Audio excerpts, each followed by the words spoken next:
Phone tapping లో తప్పు చేసిన వారికి శిక్ష తప్పదు అన్నారు మంత్రి జూపల్లి కృష్ణారావు. ఫోన్ ట్యాపింగ్ నిధుల దుర్వినియోగంపై చట్టం తన పని తాను చేసుకుపోతుందన్నారు. ఫోన్లు ట్యాప్ చేసి ప్రజల గోప్యతకు భంగం కలిగించారన్నారు. వ్యక్తిగత సంభాషణలు వినడం జుగుప్సాకరమన్నారు. తప్పుడు ప్రచారంతో లబ్ధి కోసం బీఆర్ఎస్ ప్రయత్నిస్తోందన్నారు. మున్సిపల్ ఎన్నికల నేపథ్యంలో మంచిర్యాల జిల్లాలో మంత్రి పర్యటించారు. ఫోన్ ట్యాపింగ్ అయినా నిధుల ట్యాపింగ్ అయినా ఏ ట్యాపింగ్ అయినా ప్రభుత్వం చట్టాలు ఎవరికి చుట్టం కాదు. 100% ప్రభుత్వం చట్టపరంగా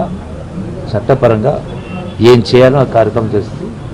ఆయా సంస్థలు దానికి సంబంధించినటువంటి పోలీస్ యంత్రాంగం ఇన్వెస్టిగేటివ్ టీమ్స్ ఇన్వెస్టిగేట్ చేస్తామని దాని ప్రకారమే నిర్ణయాలు ఉంటాయి.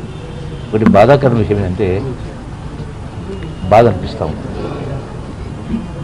ఇంతమంది ప్రాణత్యాగాలు చేసి తెలంగాణ రాష్ట్రం సాధించుకుంటే యావత్ తెలంగాణ సమాజం సంఘటితమై తెలంగాణ రాష్ట్రం సాధించుకుంటే గొప్పగా పరిపాలించేది పోయి ఈ నీచమైనటువంటి దిగజారుడుతనం ఏం కర్మ.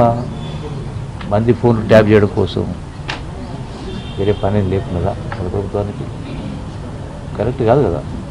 ఇది ప్రజలకు సంబంధించినటువంటి వాళ్ళ యొక్క స్వేచ్ఛ, వాళ్ళ స్వేచ్ఛకు భంగం కలిగే విధంగా మరి